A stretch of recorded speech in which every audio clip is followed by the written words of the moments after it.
Damn, it feels good to be a gangster.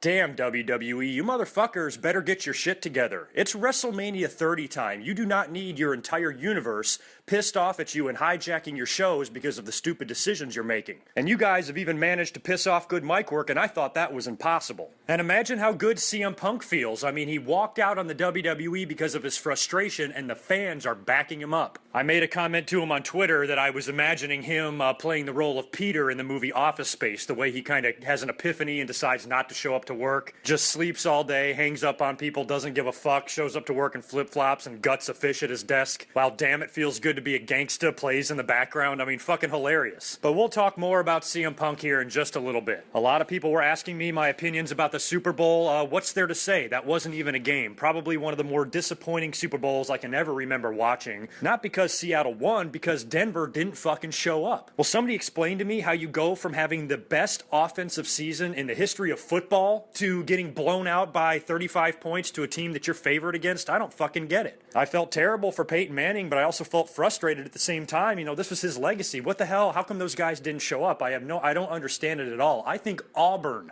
I think Alabama, I think a fucking college team could have gone into that game against Seattle and scored more than 8 points. I don't give a shit about Denver. I really wasn't rooting for them. I was rooting more for Peyton Manning, but at least there's a silver lining because I have a lot of friends who are Denver Bronco fans, and it's been a lot of fun rubbing that loss in. But yeah, the Super Bowl sucked. One of the worst ones I can ever remember watching, and Super Bowls have been pretty good in recent years, and this was just a complete letdown. But hey, at least the power stayed on, right? Anyway, on to wrestling. So this is going to be a nice little smorgasbord of opinions here on what's been going on lately, and before we even get started, I want to extend a very special birthday wish to Manny. He's been a fan of mine and a supporter of the channel since the very beginning, and his fiance let me know that today was his birthday, and I want to wish you a very, very special and happy birthday. Thank you so very much for listening for all of these years and for your continued support of the channel, and your fiance loves you very much. Now, I'm basically just going to be rambling here. I'm going to talk about a lot of different rumors and bullshit that's been going on, a little bit about what we saw on Monday Night Raw. Of course, Elimination Chamber and WrestleMania are coming up, and we're going to talk about that. I have no idea how long this video is going to be. It's just going to go until I don't feel like talking anymore. I honestly thought it was impossible for the WWE really to truly piss me off. I am never on the side of the fans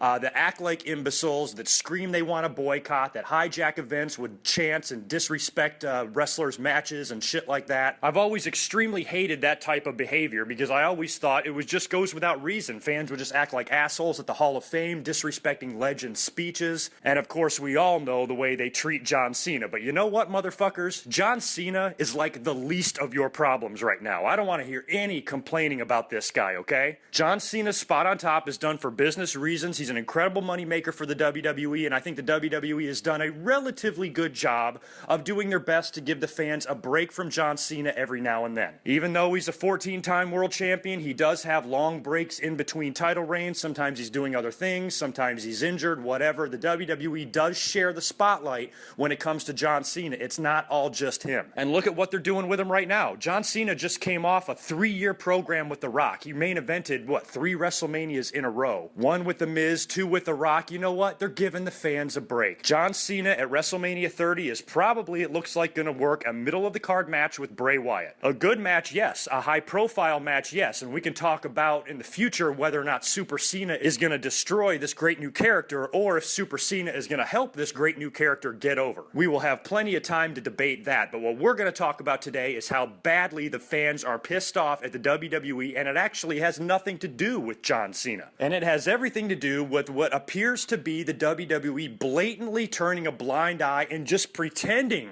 that the fans are not chanting anything out there as it relates to Daniel Bryan. They fucked up so badly at the Royal Rumble, it still makes me mad. I never get pissed like this. I'm on the side of everybody. We're all going to be friends in this this commentary. The crazy, bloodthirsty smarks with no life and the reading comprehension of a 4th grader, guess what? I'm on your side today. I want you guys to scream and yell as loud as you fucking can if you're ever at a WWE show, Daniel Bryan, CM Punk, whatever you have to do to let the WWE know that this is not fucking okay. They're a mess right now. A fucking mess. It's 2014 and it's been the worst year in the history of the business so far, and it's only fucking February. And it's all because the one guy that the WWE Universe wants to see featured more than anybody else, Daniel Bryan, they chant his name during every single match on the card. When Daniel Bryan is in the locker room taking a shit, those fans are in the arena screaming his name. But like I said, in this case, with every single member of the WWE Universe liking Daniel Bryan, imagine that. Imagine in today's day and age of wrestling, the PG era, for one wrestler to be over with the entire wrestling audience. Young, old, man, woman, whatever, everybody loves Daniel Bryan. They appreciate him, they appreciate his work, and they want to see him pushed. And what does the WWE do? They go back and bring back a very old, former WWE superstar, a guy that was a big draw, and a big-time star for that era. They bring back Batista. He's back for one night. He wins the Royal Rumble, and he's now going on to main event WrestleMania 30, the show that's supposed to be the biggest in your history. That seems like a very strange pick to put in your main event and potentially put over in your main event and your biggest show in the company's history. Batista, we haven't seen his ass in 4 years. What the fuck is the matter with you? Even John Cena would have been a better pick for this WrestleMania main event because at least he's been there. At least we know who he is. At least he's had megastar icon matches in recent WrestleManias. You put him in the main event with The Undertaker, I'm all for that. But why Batista? I'm all for the guy coming back. Have him come back and get in the ring with fucking Brock Lesnar. That's what we want to see. Nobody's really interested in seeing Batista do anything else except for that match. And this is a baby face, okay? The WWE is trying to make this guy a baby face, and the fans have took a shit on him every time he's walked out to the ring so far. That's not gonna last. I think the fans might have actually won this war or have a chance to win this war. The WWE, I've always felt, were untouchable, but the fans seem like they have the WWE by the balls right now, because if the WWE wants to avoid a major catastrophe at WrestleMania 30, the show that they are going to look back on and remember for years to come, do they really want to hear every single fan in that building that night boo a babyface who just won the WWE title? They do not fucking want that. I think the fans might have actually forced the WWE's hand here and made them change things. This company used to brag years ago, at the end of the day, we do what the audience wants. The audience tells us who to push. That's why guys like Stone Cold, The Rock, Mick Foley, that's part of the reason why they got over in the first place. You think Mick Foley is the type of guy that would ever have been WWE champion? No, the fans respect the hell out of him. WWE realized that and decided to give Mick Foley his due. Motherfucker never spent a day in the gym. Still 3-time world champion. Take a guy like Jeff Hardy. Why can't you give Daniel Bryan the Jeff Hardy push? He was the same way, insanely over with the audience, a guy that normally the WWE would never make world champion. Who'd he beat? Fucking Triple H. So the WWE knows how to push little guys like this, little popular guys that don't fit the mold of the typical WWE top superstar. So I don't understand why they won't just give Daniel Bryan the same exact push they gave Jeff Hardy. I mean, Daniel Bryan won't even get in trouble. He won't be suspended 3 times. He'll be fine. He's much more level-headed and much more stable than a guy like Jeff Hardy could ever be, but I think Jeff Hardy, part of the reason why he got that push was because of his merchandise sales. He was over with the entire audience, just like Daniel Bryan was. I mean, true wrestling fans liked him, little kids liked him, adults liked him, everybody liked Jeff Hardy and liked the character that he was on TV, and they loved his style in the ring. He is a little bit more charismatic and colorful than Daniel Bryan, which is probably why his merchandise sold so well, but put some fucking effort into Daniel Bryan's merchandise.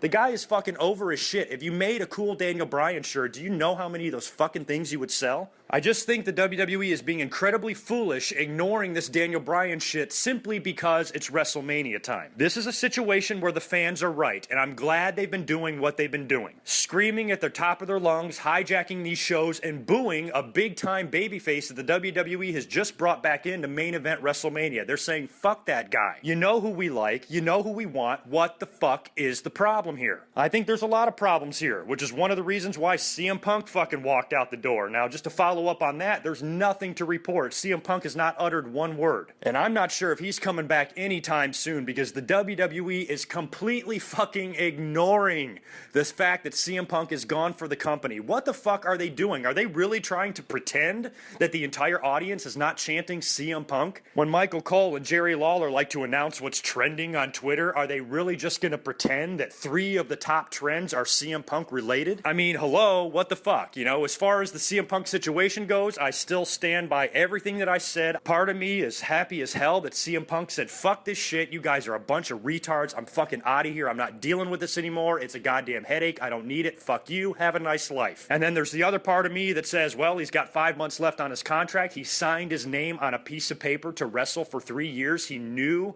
the commitment that was going to be involved there, and he can't just decide, you know, right in the middle of it that he doesn't want to do it anymore. And with a contract only a few months away, I feel like the more mature professional thing to do would have been just to work out his dates and leave with pride and leave with his head up and just not re-sign. I can see both sides of the argument, and I am completely split down the middle as far as how I feel. But I'm starting to feel happy that CM Punk did walk out right now because at least it's created some buzz, and at least it's got the WWE thinking, oh shit, the fans are pissed, and now the wrestlers are pissed. None of our WWE universe is cooperating with us on a wrestling show. We got wrestlers walking out the door in the middle of contracts. We got former WWE legends smashing TVs in anger of other guys not being pushed. And let's see, what else are they doing? They're confiscating as many CM Punk signs as they possibly can, and apparently they're even throwing out people for chanting CM Punk. Now, I'm not sure if I really believe that, because if you do that, you're going to have to throw out the entire arena, because the entire arena was chanting CM Punk. If people were getting thrown out for chanting CM Punk, I'm pretty sure they were probably doing a few other asshole-ish type things that got them thrown out. It wasn't just the chanting of CM Punk. CM Punk will be back. I 100% guarantee that CM Punk will be back, but it doesn't look like he's going to be back anytime soon. Because I think if the WWE had any thought or idea that CM Punk could possibly be back in the future, or they could work something out, or they feel confident that they can work something out with him, then I think they might have lightened up on how far they're taking things as far as completely ignoring the guy, taking him out of the intro, taking him off WrestleMania posters, everything like that. It looks like they're trying to fucking Chris Benoit CM Punk, okay? They seem to be really pissed at him. So I don't think he's going to be back anytime soon, and I do think he's probably going to miss WrestleMania, but I do think he will be back in the future, and it might not even be for a year. If CM Punk is actually going to take some time off and walk out the door like that, then he needs to take some legitimate time off and come back as a surprise entrant in next year's Royal Rumble. Bring CM Punk back next year the same way you brought Batista back this year and see if CM Punk gets as many boos as Batista gets. I doubt it. So if the WWE knows what's good for them, they better start using their fucking heads here. We've still got Elimination Chamber coming up in a couple of weeks, and then a good solid 5 or 6 weeks of build for WrestleMania. You got Hulk Hogan coming back into the fold. The Ultimate Warrior is going to be headlining what looks to be a great Hall of Fame class at WrestleMania this year. The Undertaker should be back on TV anytime. You got the WWE Network launching. Sting might be even coming into the fold. So I think that the WWE is going to have a pretty good couple of months, but they really have to plan this shit carefully because the fans are still going to take a shit on it if they're not given what they want. And quite frankly, the WWE cannot afford this. This is too important time of a year for this type of thing to be going on. It'd be one thing if this sort of controversy was happening in the middle of the summer, but this is a time of the year that the WWE desperately wants to be successful. And I've been saying all last year, wait till WrestleMania 30. It's going to be such a great WrestleMania. The WWE is going to take it seriously and treat it with the level of respect it deserves, and that is it's the 30th anniversary of WrestleMania. You have to have once-in-a-lifetime epic matches to be on this show, and it does not look like they're going in that direction at all. This shit ain't gonna blow over, okay? If you ignore this all the way up until WrestleMania and you still put your babyface who's being booed out of the building in the ring with Randy Orton for the WWE title, the fans very well might set the Superdome on fucking fire. So pull your fucking head out of your fucking ass and get this shit right. You've got plenty of time to make it right, okay? You can't fix the CM Punk situation? Fine. Fuck him. Bring him back next year. You better concentrate on what you got. And I think the fans will stop shitting on your product and they'll forget all about CM Punk if you just give Daniel Bryan the due he deserves. Hopefully now everything's up in the air. We've got Elimination Chamber coming up. Daniel Bryan was injected into that Elimination Chamber match. He's going to be one of the 6 participants. He had a main event match on Raw against Randy Orton, and he beat Randy Orton clean with outside interference. Kane ran down to the ring to help Randy Orton, and Daniel Bryan still beat him. Now, I don't know where this is going to lead storyline-wise. There's lots of different possibilities, but I've been of the opinion ever since SummerSlam that Daniel Bryan will win the WWE title in the future. I would love for them to recreate Chris Benoit, Shawn Michaels, and Triple H with Batista, Randy Orton, and Daniel Bryan. I think that would be great. Can you imagine if Daniel Bryan is able to defeat both of those guys, both of those, WWE top stars, those big, muscular, pretty tanned men that the WWE loves to push? Here you got this 180-pound, pale, little goat-faced fucker beating both their asses for the WWE title. But if Batista or Randy Orton wind up winning that match to close out WrestleMania 30, I'm afraid the fans will do more damage to the Superdome than Hurricane Katrina did. So Daniel Bryan, in my mind, has 3 big upcoming chances to win the WWE title in the near future. Okay, 3. I don't know if he's going to get any more than that. So you got Elimination Chamber coming up in a couple of weeks. I am actually not rooting for Daniel Bryan in this situation. Even though I'm a Daniel Bryan fan and even though I'm in agreement with everybody that wants to see him be WWE champion, I don't want it this way. I guess it could still be fine. He could somehow squeak out a victory and then go into WrestleMania to face Randy Orton and Batista, because that would give Randy Orton an in to the main event. If Daniel Bryan won, now he's got to defend it against Batista. Randy Orton could come out on Monday Night Raw and say, hey, I was in the ring with fucking 6 other guys in a goddamn cage. I deserve a rematch and I want into that WrestleMania main event. But I don't think that would be good. I think Randy Orton dropping the title would mean more if he holds on to the title going into WrestleMania 30 and he goes in there as champion. So I would really like to see Randy Orton survive this Elimination Chamber. He's already lost to Daniel Bryan on Raw. I can see him, I know how the WWE is going to write this. I can kind of see him having some really bad luck leading up to the Elimination Chamber. Maybe he's booked in another match and he loses again. So you got your WWE champion heading into a big pay-per-view main event where he's got to face multiple opponents and he's on a losing streak, and then he still squeaks out a victory at the end. That's where I can see it going, and that's where I would like to see it going. Only if, however, that WWE does alter or tweak up the main event of WrestleMania 30 a little bit by maybe including Daniel Bryan into it. Because if they don't, that means it's just going to be straight up Randy Orton versus Batista, and I don't want to see that. If I was Dave Batista and I was in his situation, I wouldn't be scared to death to walk into WrestleMania 30 as a babyface and be booed out of the building. I would almost want Daniel Bryan to be in that match just to take the heat off of me. And I don't even know how long that's going to last. WWE is going to have no choice but to turn Batista heel. So a heel Batista would be fine with me. Maybe he can be in cahoots with Randy Orton and Triple H, like I've said before. Maybe it can be a little miniature Evolution reunion, or it can be, some sort of conspiracy like all of the rumors are going around about Triple H. And look at all the disgruntled wrestlers you have right now. I saw that promo by Dolph Ziggler, too, that he cut backstage. It's obviously a work. The WWE wouldn't put that on their YouTube page if he's really pissed off. But he kind of is, because they've been shitting on him ever since last year, since they gave him the world title, took it off of him. He got a concussion, and he's never been the same since. His tights even say over it. His contract might be up in a year or so, and he might fucking walk out the door. Alberto Del Rio is another guy. Guys are telling me, hey, his contract's going to be up. He's pissed off. He might go back to Mexico and leave the WWE.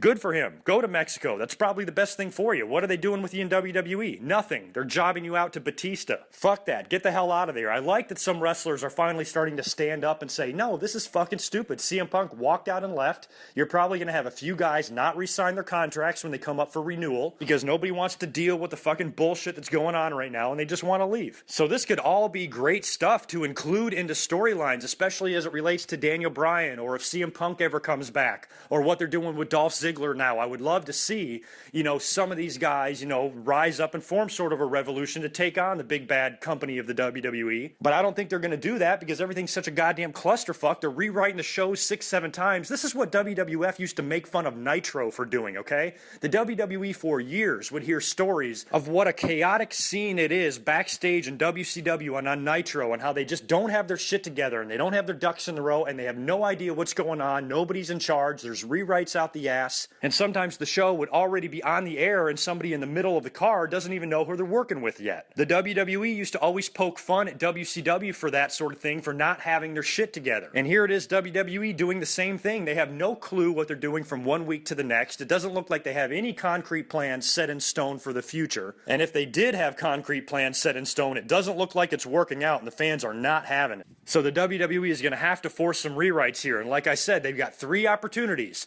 to give Daniel Bryan the title, either at Elimination Chamber this month, which I just said I hope does not happen. I would like to see Randy Orton keep the title until WrestleMania and lose it there. Daniel Bryan could also win the title at WrestleMania if they insert him in the main event, which I'm thinking the WWE is just going to have to do for their own safety. The fans are going to lose their fucking mind if it's Orton and Batista. It just can't happen. I will be absolutely dumbfounded if the WWE just goes ahead and does it anyway and says fuck you to the fans. Or we even have Elimination Chamber, which I thought somebody said might be in Daniel Bryan's hometown of Seattle. I'm actually not sure if it is or not, but if it is, that could be a great moment for Daniel Bryan to win the title in front of his hometown audience. But I think the best moment would be at WrestleMania 30. They've pushed guys like this before. They gave the WrestleMania 20 moment to Eddie Guerrero and Chris Benoit. They've made guys like Jeff Hardy WWE champion. I don't understand for the life of me why they are so reluctant to push this guy that's more over than any of those guys I just mentioned. So if you pushed those guys in the past, why don't you push this guy now? It makes no fucking sense to me at all, and I'm pissed about it. Now, with all of that being said, I actually do think there is a little bit of good news. If the WWE is able to rectify this problem that they have of the fans hijacking and shitting on every show that they do until they push Daniel Bryan, if they're able to make that right, then things can be really big this year. Because that's all it's going to take. Because other than what's going on with the fans' disapproval of, the main event storylines, there's some other pretty neat shit going on right now. I think the Raw after Elimination Chamber on February 24th is going to be very telling. That's going to be the official kickoff of the road to WrestleMania. That is the night that the WWE Network launches, and I think the WWE wants big things for that show. I wouldn't even be surprised if Hulk Hogan or The Undertaker or both make an appearance on that show as well. That can be a really huge night for the WWE, especially if you do something Daniel Bryan related. Maybe he gets screwed out of the title at the Elimination Chamber and Randy Orton retains, and that's the night that they decide to insert Daniel Bryan into the main event at WrestleMania 30, and then you got 6 weeks to build the fucking thing. You combine that with the network launch, you combine that with a Hogan or Undertaker appearance, that can be a huge night for the WWE. They can still make this right. It's not too late. And if they do, I think the fans will be very accepting of everything else. We have got a great feud on the horizon. Did you guys see the promo between the Wyatts and the Shield? That's great stuff. I cannot wait to see that match. I cannot wait to see where this leads, how this eventually leads to Roman Reigns splitting up from the group. They've been teasing some dissension for months now. I think we're all expecting a possible triple threat match between all 3 members of the Shield at WrestleMania. So unfortunately, it looks like this might be the time for the Shield to split up officially and for the Wyatts to be launched as the dominant faction in the company. But regardless of which way they go with this, the promos leading up to this and the match I think is going to be really good. This is actually a match I would almost think would be better suited for WrestleMania, but I think Bray Wyatt is going to be having his match with John Cena, and the Shield is probably going to be broken up by then. But I wouldn't mind having, the Shield and the Wyatts wrestle at WrestleMania. Remember at WrestleMania 13 how the Nation of Domination had like the Chicago street fight with LOD and Ahmed Johnson? I would love to see the Shield take on the Wyatts in a match like that, sort of, at WrestleMania or something, with a whole bunch of cool spots and, all those guys doing their thing. All those young guys, they all came out of fucking, NXT. They're the future. Those 6 guys are going to be a big part of what the WWE does for the next, 10 or so years. The tag team title scene is also a little interesting right now because the New Age Outlaws are champions, but I think the guys that are next in line for the title shot is the Usos. Cody and Goldust, I think now are probably officially out of the picture. They're probably going to tease some sort of a breakup or a WrestleMania match between those guys. The Usos have been in the company for a few years now. They've been busting their ass. The great history, legacy, and bloodline that they have in their family, the way they resemble all of the old Samoan teams.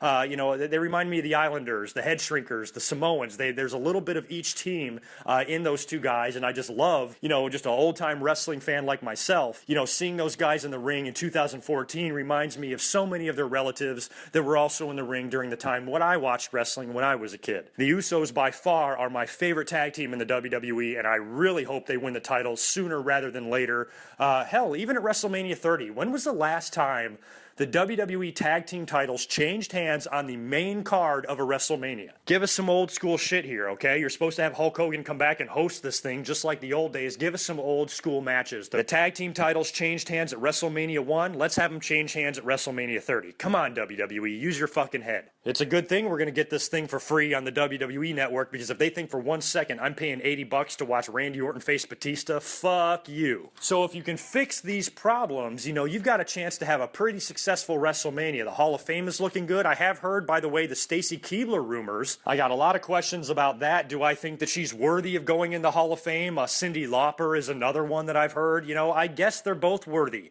You know, Cyndi Lauper, if she's going to go into the celebrity wing, there's a lot of stupid celebrities in that wing. If Drew Carey is in there, Cyndi Lauper definitely deserves to be in there, because at least she was a part of, you know, the wrestling's boom in the mid-'80s. She was a part of that rock and wrestling, that whole shit with Piper and Hogan, and what really got wrestling on the map and what, you know, helped make WrestleMania, the very first one, so successful. She would be a perfect inductee for the celebrity wing of WrestleMania this year. Stacy Keibler, they're just bringing her in because of her name. You know, she's now a big Hollywood person. You know, everybody knows who she is. She was dating George Clooney.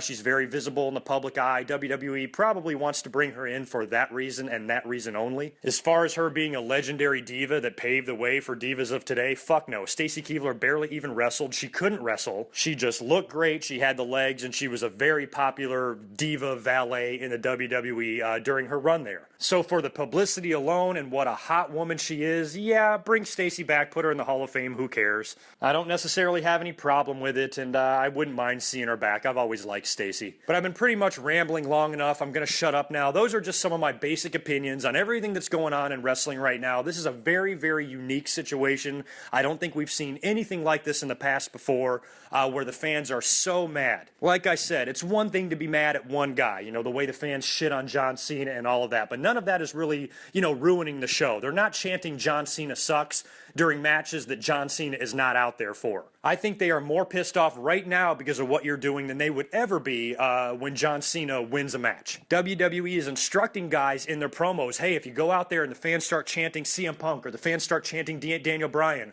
or they start doing anything they can to distract you or fuck your promo up, just talk over them, talk louder, don't stop talking, and just pretend the chants aren't even there. Doesn't the WWE find that annoying that they even have to do that? Aren't they tired of those fans doing that? WWE, you want it to stop? Push Daniel Bryan. Give him the WWE title at WrestleMania 30, and I promise you, those fans will forget all about CM Punk. Give Daniel Bryan the moment he deserves, and give your universe, the universe that you claim to love so much, give them what they are begging you for. I never thought I'd see the day where I'm on the side of all of these fans that just want to shit on the WWE so bad. I say shit on them all you want. They fucking deserve it. They're fucking up, and they're turning this year into a goddamn train wreck. WWE, fuck you. Till next time, peace.